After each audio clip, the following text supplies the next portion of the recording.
Hey guys, welcome to my channel. A lot of people still ask me how to wind a mechanical watch and when to stop. So here I have a HMT Pilot. You use the crown to turn it clockwise like this until you feel some resistance. So when you basically do that,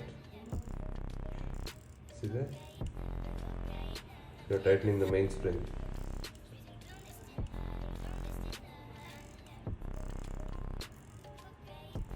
So I normally stop when it's completely wound. You can stop when you start feeling some resistance in the crown. Set the time and the watch should run for more than 24 hours. Thank you.